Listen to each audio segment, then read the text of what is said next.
But I don't think the Carpenter would have be successful without Karen. You know, where would they be? It was her voice.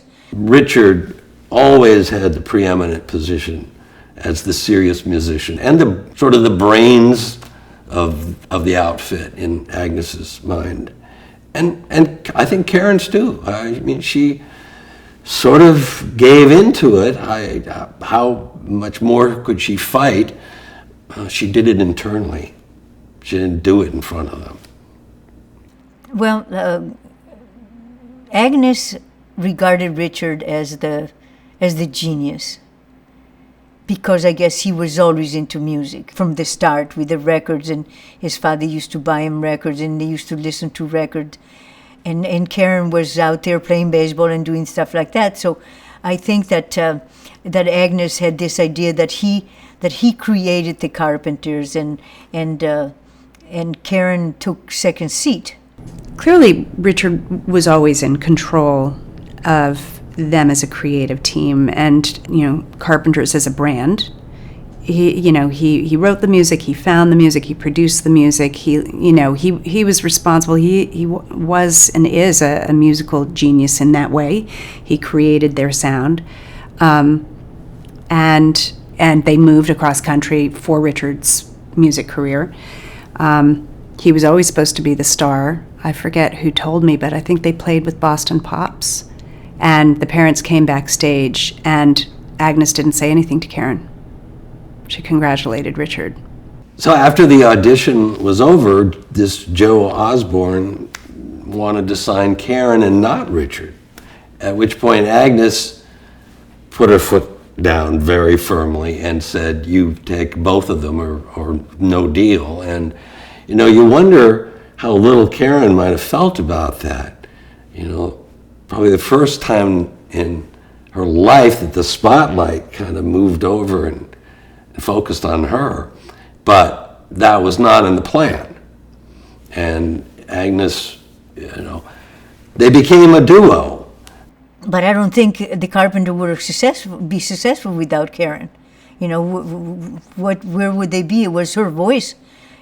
Sure, Richard arranged the songs, and he was a genius at that. He could sing, but he didn't have her voice, and it was just so sad to always see that Agnes would, always Richard this and Richard that, and he would never be reprimanded, and Agnes would always go along with whatever he said. I mean, most of the time, but I never saw Agnes being crossed with Richard ever. And Harold, he was really a nice guy.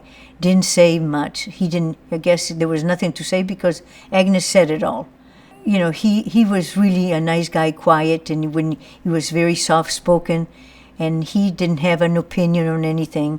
Karen, she got the brunt. It is interesting to consider that when Karen's star rose so fast and went so far, and Richard got eclipsed, and now he was living in the shadow. I think it hurt Agnes more than it did Richard. I think she, not hurt, but she was mystified by it. She'd sort of bet wrong. And I think Richard's ego certainly took a hit. And he developed, some substance abuse issues. Not that those are uncommon in the music business. They would be the only two to never have one, if that were the case. But it's certainly the apple cart was, once again tipped over. I don't know what Agnes expected from Karen, because Karen was doing the best she could, and it was good. It was excellent. So I don't know what the heck she wanted. Now she's a superstar. And there was no reason for Agnes to always be crossed or chew Karen out, for whatever reason. It was never a friendly talk. It was never a hug. It was never an arm around the shoulder and say, "Oh, you did good," or this, that. It was never like that. Never. I've never seen it.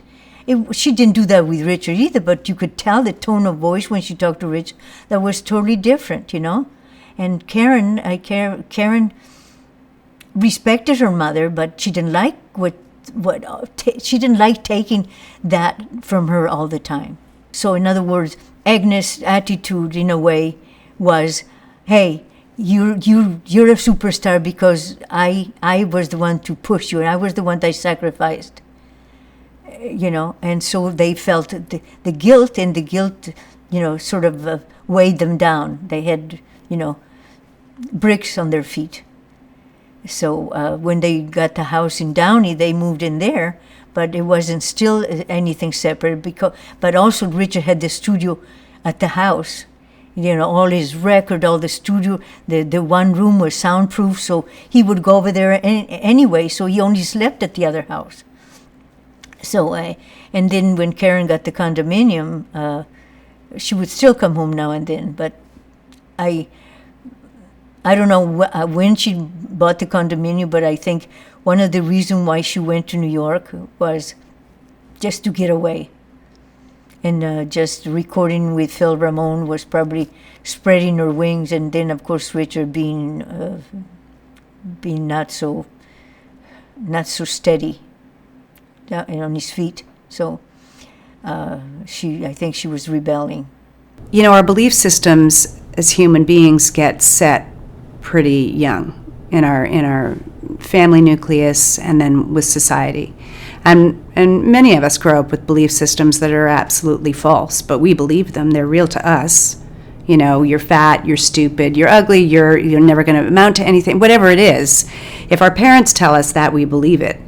You know, and it takes a lot of work as an adult to overcome the tape, you know. And the tape can also be you're brilliant, you're a genius, you're a prodigy, so belief systems don't get changed very easily. They require deliberate work. And I don't know if Karen was ever able to overcome the belief systems. You know, there was guilt over being the star. You know, Richard didn't like being second to her in the band. You know, once she came out from behind the drums, Richard didn't like that she was getting all the attention. Agnes certainly didn't like she was getting all the attention. Don't they realize Richard's the star. And so Karen was never validated that way. You know, how could she own her career and how great she was, how talented she was, if her own family didn't validate it? You know, I think she felt really guilty.